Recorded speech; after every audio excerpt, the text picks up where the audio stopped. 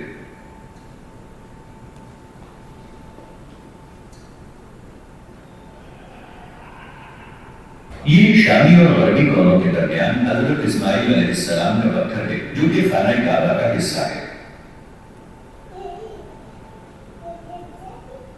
یہ کوہ صفا ہے جہاں سے عمرے کے دوران سعی شروع ہوتی ہے، اور جہاں تک مخالف سمت میں دوسرے پہاڑ کی بات ہے تو وہ مروہ پہاڑ ہے۔ اور حضرت حاجر علیہ السلام نے ان دونوں پہاڑوں کے درمیان پانی کی تلاش میں دوڑ لگائی تھی۔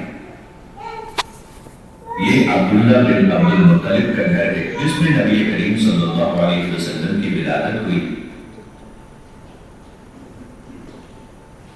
اور مروہ پہاڑ کے قریب ہمیں رسول اللہ صلی اللہ علیہ وسلم کا پہلا ازدواجی گھر ملتا ہے۔ یہ ام المؤمنین حضرت خدیجہ بنت خویلد رضی اللہ عنہا کا گھر ہے جو اسلام کی پہلی خاتون ہے۔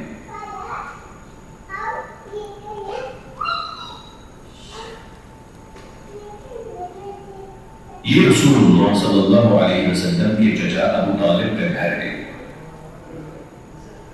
یہ حضرت ابو بکر رضی اللہ عنہ کا گھر ہے، اور یہاں دار الندوہ ہے جو قریش کے سرداروں اور مکہ کے معززین کی اجتماع گاہ ہے۔ اور کوہ صفا کے بازو میں ہمیں ارقم بن ابو ارقم کا گھر نظر آتا ہے۔ یاد رہے کہ مسلمان اسلامی دعوت کے آغاز میں مشرکین سے چھپ کر وہاں جمع ہوتے تھے۔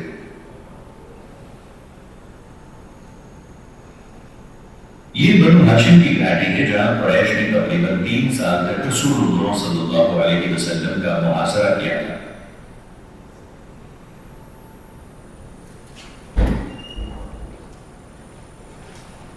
وہاں ہم جو بلند پہاڑ دیکھ رہے ہیں وہ کوہ ہرا ہے، اور چوٹی پر مشہور غار ہرا ہے۔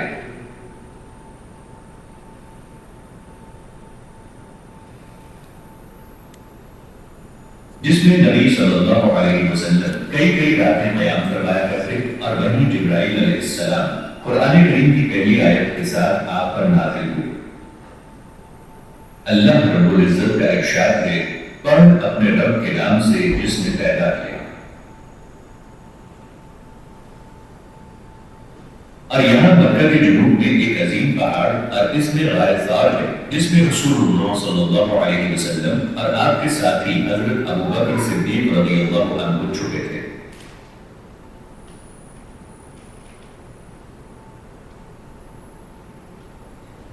پھر وہ دونوں 3 دن بعد شمال کی طرف مدینہ منورہ کی طرف روانہ ہو گئے۔ اور ابو بکر رضی اللہ عنہ اس راستے سے چل کے گئے تھے۔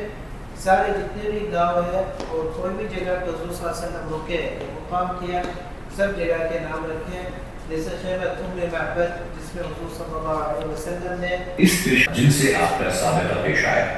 اس معطر نبوی سفر کے بعد ہم مدینہ طیبہ پہنچ چکے ہیں تاکہ نبی صلی اللہ علیہ وسلم کے زمانے میں یہاں کے جو اہم مقامات تھے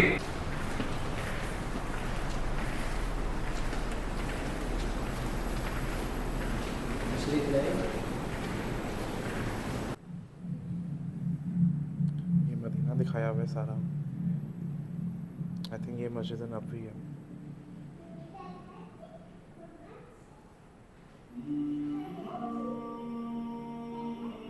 ایک مبارک سفر کے ذریعے نبوت کے سنہری دور کی طرف منتقل ہوتے ہیں۔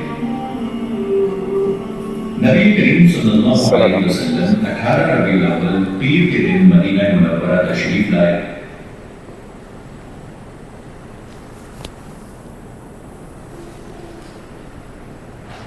اور آپ صلی اللہ علیہ وسلم نے یہاں قباء میں قبیلہ بنو عمرو بن عوف میں چند دن قیام فرمایا، اور پھر آپ صلی اللہ علیہ وسلم نے یہاں اسلام کی پہلی مسجد قباء کی بنیاد رکھی۔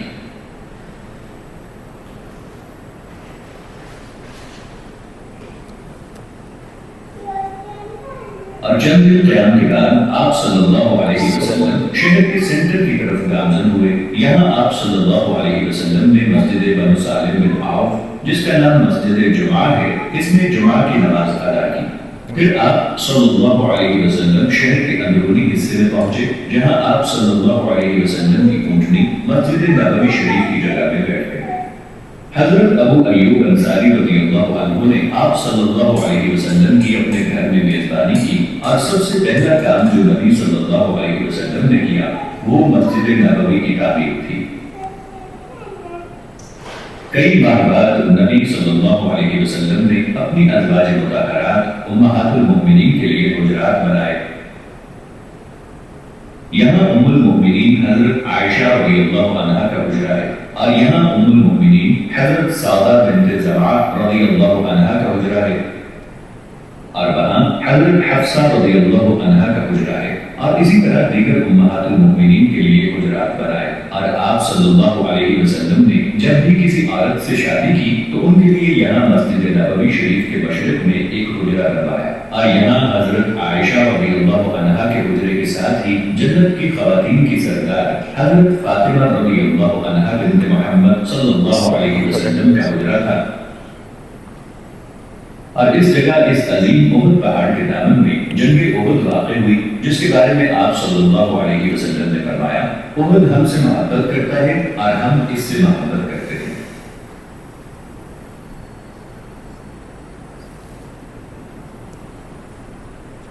اور اس کے ساتھ ہی اس علاقے میں ہمیں تیر اندازوں کا پہاڑ نظر آتا ہے جس پر رسول اللہ صلی اللہ علیہ وسلم نے احد کے دن تیر اندازوں کو ٹھہرنے کا حکم دیا تھا. اور وہاں سامنے والی سمت میں شہدائے احد کا قبرستان ہے. جہاں تک اس پہاڑ کا تعلق ہے تو وہ کوہ عیر ہے جس کے بارے میں رسول اللہ صلی اللہ علیہ وسلم نے فرمایا مدینہ عیر سے طور تک حرم ہے. جہاں تک اس لبیب کا تعلق ہے یہ وہ جگہ ہے جہاں جنگ احزاب کے دن خندق کھودی گئی تھی جس کی لمبائی تقریباً 5 کلومیٹر، چوڑائی تقریباً 9 میٹر اور اس کی گہرائی 5 میٹر سے زیادہ تھی.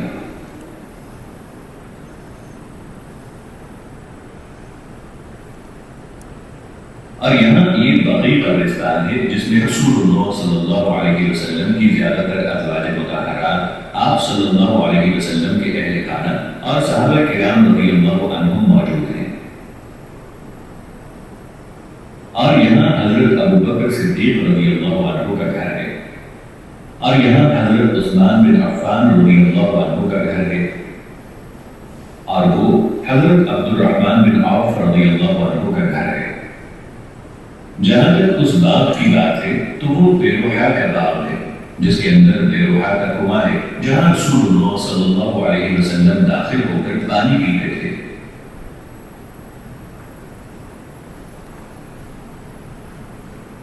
جہاں تک اس جگہ کا تعلق ہے تو یہ سقیفہ بنی ساعدہ ہے جو کہ کبار صحابہ کرام کی میٹنگ اور مشورے کی جگہ تھی اور نبی صلی اللہ علیہ وسلم کی وفات کے بعد یہاں مسلمانوں کے خلیفہ کا انتخاب ہوا تھا. ہے جس کو آپ اسکین کر کے یہ ساری چیزیں یہاں سے لے سکتے ہیں. اب آئی ایم ناٹ شیور کہ یہ فونس پہ آپ لوگوں کے یہاں ٹی ویز پہ اسکین ہوگا کہ نہیں، but you can access this from here. یہ خیمہ بنایا ہوا ہے جس طرح کا وہ دکھایا کرتے تھے جی جو اس دور کے حساب سے ہوتا تھا، اور یہ ایک ہاسپٹل ہے. یہ ہاسپٹل بالکل اسی طرح کا اس وقت کے حساب سے دکھایا گیا ہے کہ آپ صلی اللہ علیہ وسلم کے وقت میں کس طرح کا ہوا کرتا تھا. یہ سب وہ چیزیں ہیں یہاں پہ جو شفا کے لیے یعنی کہ علاج کے لیے استعمال کی گئی ہیں. ابھی انہوں نے سارا ایکسپلین کیا جب تب ویڈیو بنانا جو ہے اس کی اجازت نہیں تھی. جس میں یہ عجوا کھجور ہے، یہ سرما ہے، شہد ہے، دودھ ہے، کلونجی ہے یہ، اور اس طرح کی ساری چیزیں جو استعمال کی جاتی تھیں شفا کے لیے. اور یہ جو ہے ابھی انہوں نے سارا بات سمجھائی ہے. اسواق استعمال کرنا، اپنے نظروں کا خیال رکھنا، کسی غیر محرم کو نہ دیکھنا، یہ آپ صلی اللہ علیہ وسلم نے بتایا ہے جس سے دل جو ہے وہ صاف رہتا ہے. اور یہ والا جو ہے نشان یہ بتایا گیا ہے کہ کھانا جو ہے وہ کم کھایا جائے تاکہ آپ کے جو ہے نا صحت مند رہیں. آپ بھوک رکھ کے جس کو کہا جاتا ہے کھایا جائے. یہ ذکر ہے اللہ کا، اور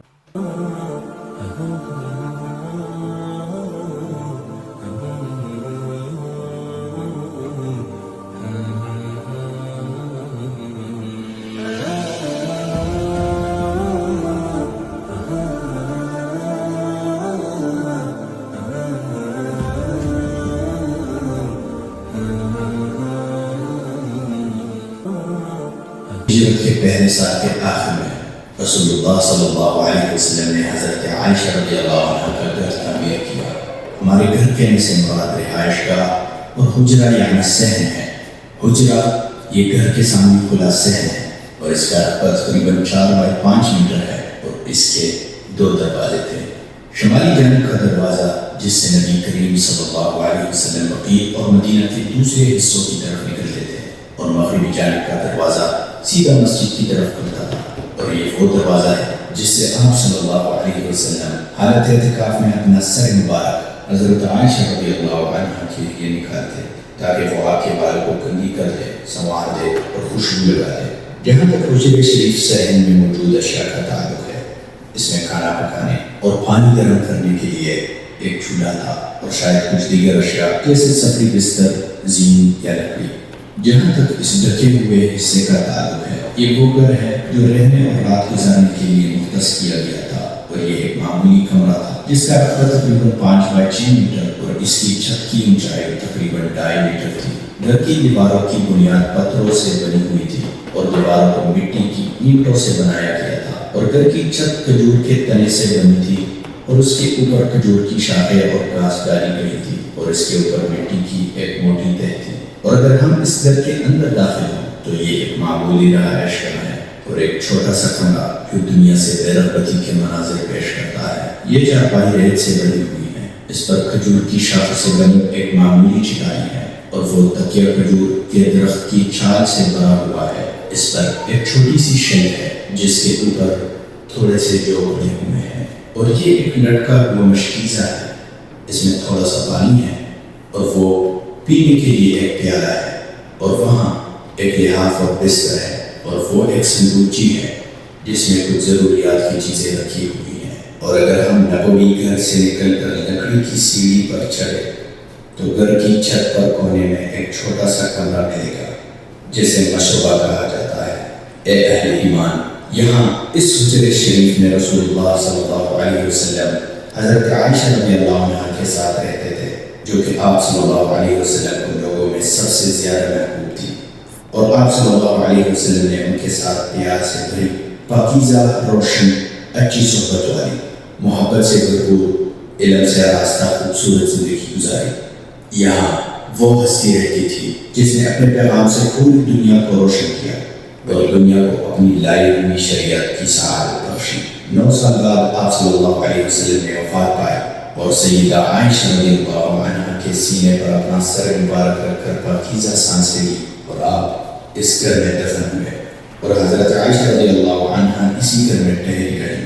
پھر 3 سال سے بھی کم عرصے کے بعد ان کے والد حضرت ابو بکر صدیق رضی اللہ عنہ کا انتقال ہو گیا اور انہیں ان کے ساتھی یعنی نبی صلی اللہ علیہ وسلم کے پاس دفن کیا گیا. حضرت عائشہ رضی اللہ عنہ نے اسی عظیم گھر میں باقی زندگی گزاری اور انہوں نے قبروں پر ایک پردہ ڈال دیا.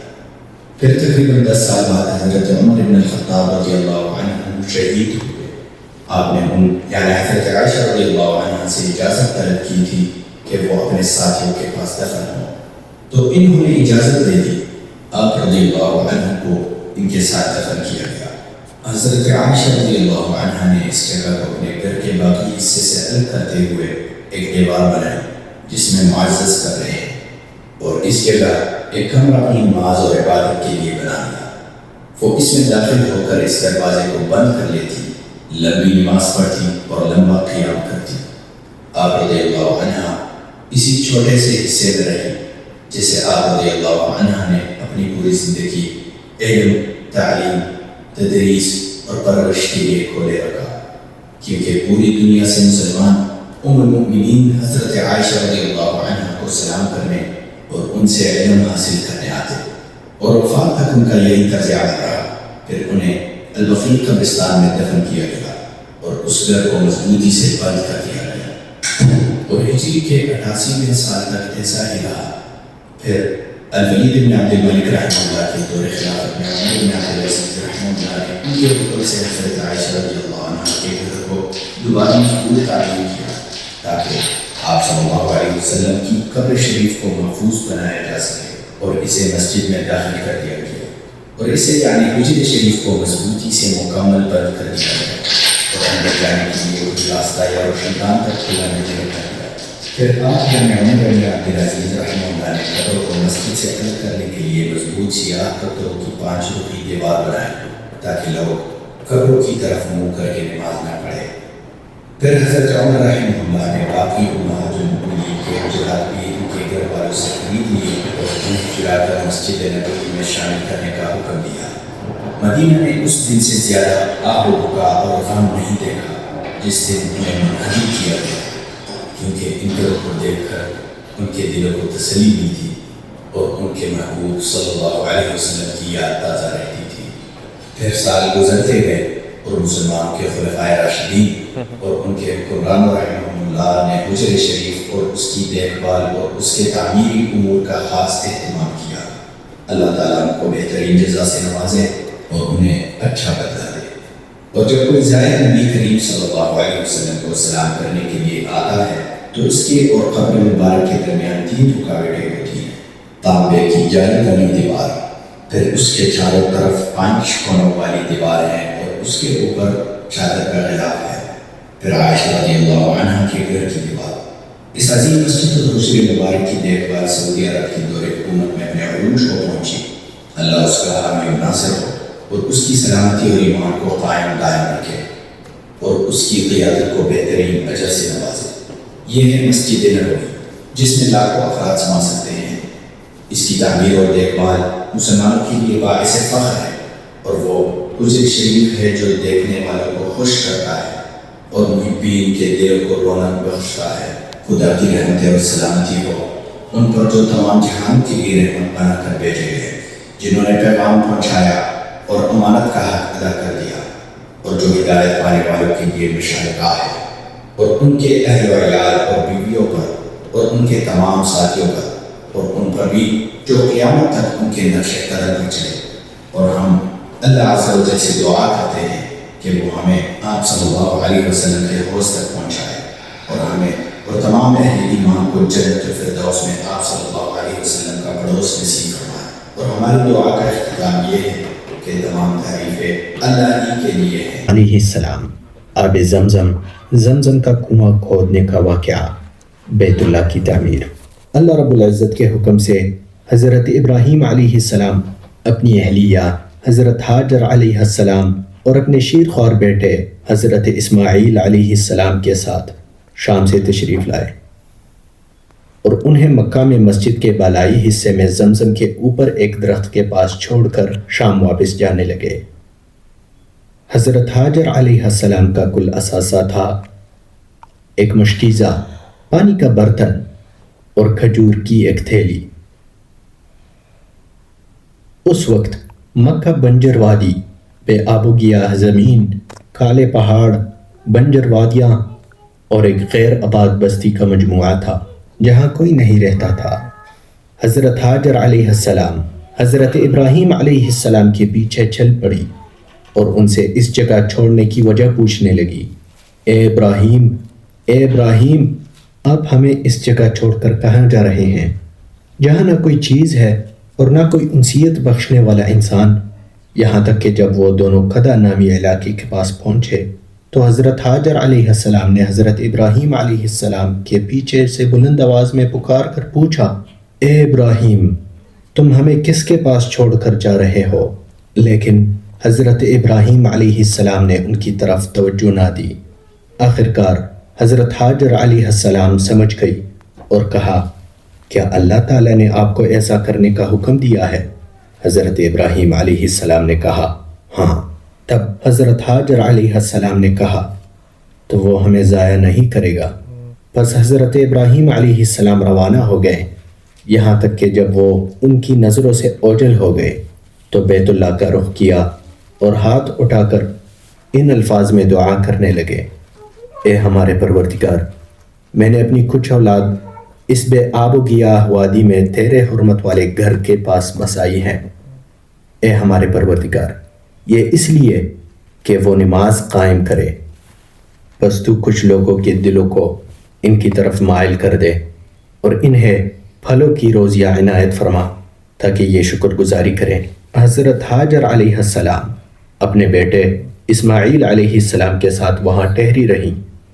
کئی دنوں بعد جب کھانے پینے کی چیزیں ختم ہو گئی، خوف کے آثار نمودار ہونے لگے، ہلاکت کا سایہ ظاہر ہونے لگا اور اضطراب و پریشانی چھانے لگی، تو اسی پریشانی کی حالت میں حضرت ہاجر علیہ السلام قریبی وادی تک دوڑ کر جاتی، جس کے دونوں سرے 2 پہاڑ پر ختم ہوتے ہیں، جن میں سے ایک کا نام صفا اور دوسرے کا نام مروہ ہے۔ جن میں سے قریب تر صفا پہاڑ تھا، وہ اس پر چڑھ گئی اور دیکھنے لگی کہ کیا اس وادی میں کوئی ہے، لیکن انہیں کوئی نظر نہ آیا، تو وہ پہاڑ سے نیچے آئیں اور وادی میں دوڑتے ہوئے دوسرے پہاڑ پر چڑھ گئی، لیکن انہیں وہاں بھی کوئی نظر نہ آیا۔ اگرچہ انہوں نے نہ کسی کو دیکھا اور نہ کسی چیز کی آواز سنی، لیکن اللہ رب العزت پر ان کو یقین تھا کہ اس کی مدد ضرور آئے گی، اور اسی یقین کے ساتھ وہ کوشش کرتی رہیں اور ایک پہاڑ سے دوسرے پہاڑ تک دوڑ کر جاتی رہیں، یہاں تک کہ انہوں نے 7 چکر پورے کر لیے۔ اسی دوران ان کو اپنے بچے کا خیال آیا اور دل ہی دل میں کہنے لگی کہ مجھے اپنے بچے کو دیکھنا چاہیے کہ وہ کس حال میں ہے۔ پھر ایسا لگا جیسے انہیں کوئی آواز سنائی دے رہی ہو اور وہ اپنے آپ سے کہہ رہی ہو، خاموش ہو جاؤ۔ پھر وہ آرزو کے ساتھ چیخ پڑی، مدد کریں اگر آپ مدد کر سکتے ہیں۔ تبھی وہ دیکھتی ہیں کہ زمزم کے مقام پر حضرت جبرائیل علیہ السلام کھڑے ہیں۔ حضرت جبرائیل علیہ السلام نے اپنے پر سے زمین کھودی تو اس سے پانی نکلنے لگا۔ حضرت اسماعیل علیہ السلام کی والدہ اللہ کے فضل و کرم اور اپنے شیر خوار بچے کے بچ جانے پر اس قدر خوش ہوئی کہ اس کا تصور نہیں کیا جا سکتا۔ پھر وہ چلو بھر بھر کر پانی لینے لگی، جبکہ پانی ابلتا ہی جا رہا تھا۔ پھر انہوں نے پانی پیا اور اپنے بچے کو دودھ پلایا۔ اب ان کے اعصاب پرسکون ہوئے اور ان کے دل کو سکون ملا۔ پھر جبرائیل علیہ السلام نے انہیں پکار کر کہا، ہلاک ہونے سے مت ڈرو، یہاں اللہ کا گھر ہے جو یہ لڑکا اور اس کے والد بنائیں گے، اور اللہ اپنے بندوں کو ضائع نہیں ہونے دیتا۔ قبیلے جرہم کے لوگوں نے جب مکہ کے نشیبی حصے میں آ کر پڑاؤ ڈالا تو انہوں نے ایک پرندے کو منڈلاتے ہوئے دیکھا۔ انہیں اندازہ ہو گیا کہ یہ پانی پر منڈلا رہا ہے۔ وہ حیران ہوئے کہ اس بنجر وادی میں پانی کیسے ہو سکتا ہے۔ انہوں نے اپنا قاصد بھیجا تو حضرت ہاجر اور ان کے فرزند حضرت اسماعیل علیہ السلام سے اس حال میں ملاقات ہوئی کہ میٹھے پانی کا چشمہ بہہ رہا تھا۔ وہ ان کے پاس گئے اور ان سے ان کے پڑوس میں بسنے کی اجازت طلب کی۔ انہوں نے اجازت دی تو وہ لوگ اپنے اہل و عیال لے آئے اور وہیں آباد ہو گئے۔ اس طرح حضرت ہاجر علیہ السلام کو انسیت والے لوگ مل گئے اور اس مکہ معظمہ کی رہائش کی کہانی شروع ہوئی۔ وہیں حضرت اسماعیل علیہ السلام پروان چڑھے۔ انہی لوگوں میں حضرت اسماعیل علیہ السلام کی شادی ہوئی اور یہیں سے ان کی مبارک نسل کا آغاز ہوا، جس میں عرب ہیں، پھر قریش، پھر بنو ہاشم، پھر محمد صلی اللہ علیہ وسلم۔ یہ ہے مکہ المکرمہ، مقدس و محترم اور محفوظ و پرامن سرزمین، جہاں آج تک ہر چیز کا پھل لایا جاتا ہے اور یہاں کے لوگوں کو بہترین چیزوں سے رزق عطا کیا جاتا ہے اللہ کے فضل سے۔ پھر ملت حنیفی والے اور ایمان و توحید کے عالم بردار ہمارے والد حضرت ابراہیم علیہ السلام کی دعاؤں کے فضل سے اللہ رب العزت کا ارشاد ہے، ہم نے بیت اللہ کو لوگوں کے لیے ثواب اور امن و امان کی جگہ بنایا، تم مقام ابراہیم کو جائے نماز مقرر کر لو۔ ہم نے ابراہیم اور اسماعیل علیہ السلام سے وعدہ لیا کہ تم میرے گھر کو طواف کرنے والوں اور اعتکاف کرنے والوں اور رکوع سجدہ کرنے والوں کے لیے پاک صاف رکھو۔ اچھا جی، اب ادھر سے ہم باہر آ چکے ہوئے ہیں اور وہ سارا شو ختم ہو گیا. کافی چیزیں جو میں نہیں دکھا سکتا وہ منع تھیں وہاں پہ، اور آپ لوگوں کو ایک بار کوڈ وہاں پہ جو میں نے آپ کو دکھایا تھا وہ اسکین کر لیجیے گا. جو چیزیں میں نہیں دکھا سکا اس کی ساری انفارمیشن اس کے اندر ہے، جس میں آپ صلی اللہ علیہ وآلہ وسلم کی زندگی کے بارے میں بہت سی چیزیں ہیں. وہ مجھے پتہ لگا کہ جی باہر بارش ہو رہی ہے تو میں اندر تھا، تو میں اب جلدی میں یہاں سے نکل لوں، میں چاہ رہا ہوں کہ بارش دیکھ لوں یہاں پہ. الصبح بدا من طلعته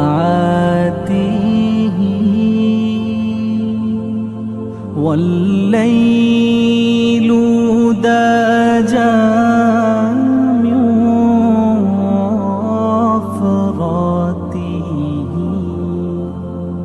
ہے نور سحر چہرے سے تیرے، اور شب کی رات